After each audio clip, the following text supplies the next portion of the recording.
और रानी के साथ जाएगा।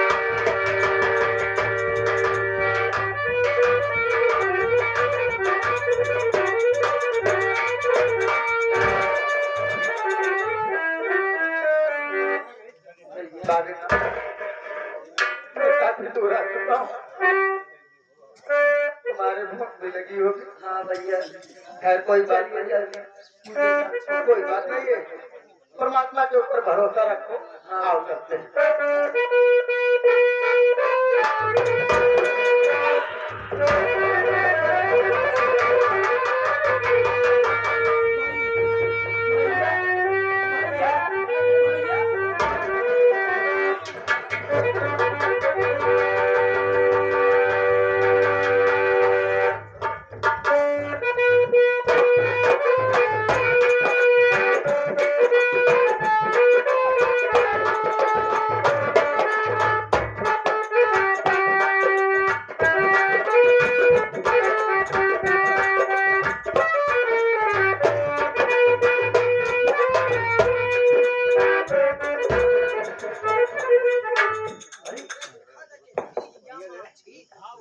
साथी सरदार देख रहा है यह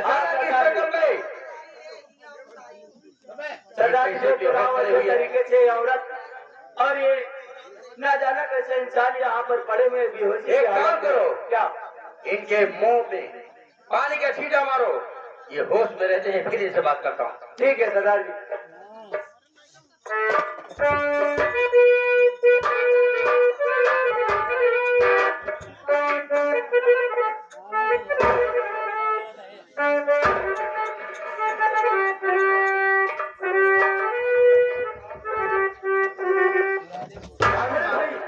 भैया मुझे दोनों आंख दिखाई देने लगा, भैया मुझे दोनों आंख दिखाई देने लगा। हाँ भैया मुझे देख रही हो? हाँ भैया मैं आपको देख सकती हूँ भैया। परमात्मा का लाख शुक्र है कि जो आप मुझे देख रही हो भाभी माँ। मैं तुम्हारे मंजिल तक तो नहीं लेके जा सका, रास्ते में पीछे से न जाने कौन मेरा गला दबा दिया था, लेकिन हम सबको कौन है यहाँ से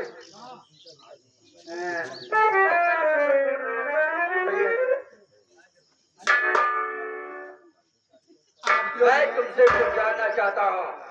जब ये इंसान के रूप में देवता है, फरिश्ता है, हम जरूर। ये तो मेरा फर्ज है, लेकिन मैं आपसे कुछ पूछना चाहता हूँ। ठीक है, हम जरूर। मेरी बात सुनो।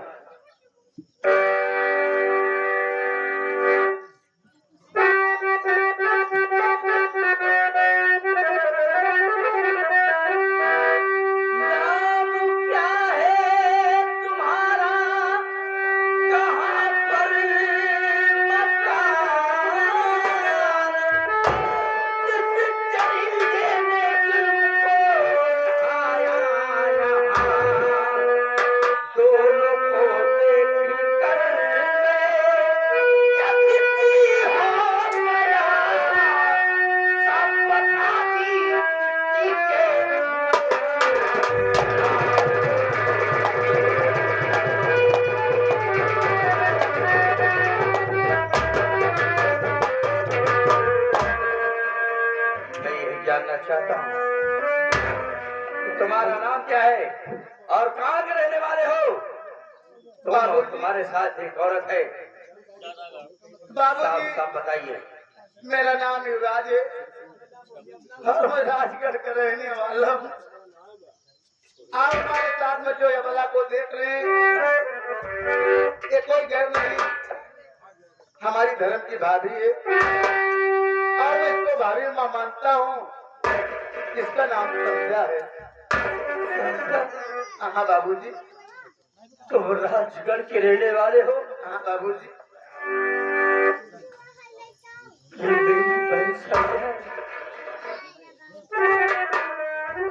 मैं इससे बात करना चाहता हूँ। भाभी माँ आपसे बाबू साहब बात करना चाहते हैं।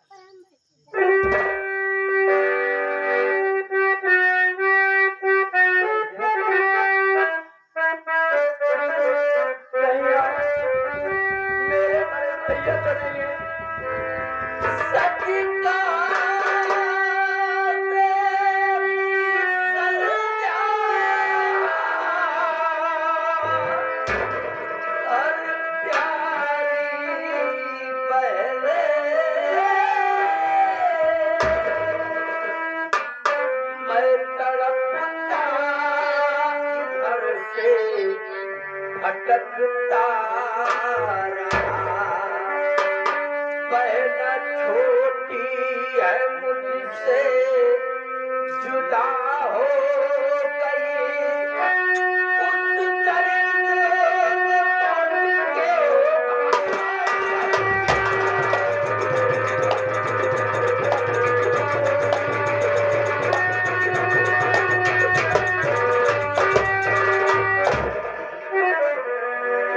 भैया क्यों गले नहीं लग सकती है?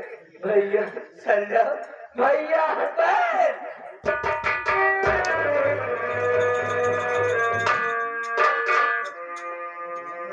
भैया मेरी छोटी बहन कैसी है भैया? तो यही देखकर चकित हो कि मेरा भाई एक डाकू के भेष में, मैं तो पहले सीधा साधा एक इंसान था, लेकिन वही हरामखोर मैं हरामखोर को नहीं छोड़ूंगा। और दिन जिसे तुम कता जाती थी, जब मुझे वहां घर से भगाया गया चोरी के इल्जाम में, उसके पहले मेरे घर पर गया, तेरी बहन छोटी से उल्टी सीधी बातें करने लगा, और जब वो नहीं मानी तो उसके पेट में चाकू से गोद गोद कर उसकी हत्या कर दी। कोई बात नहीं, चल इसी वक्त चलता हूँ तेरे घर पर, और मैं जब तक कसम खाया हूँ उसे मौत के घाट नहीं उतार देता, तब तक मैं चैन से नहीं बैठूंगा। चलो चलिए भैया।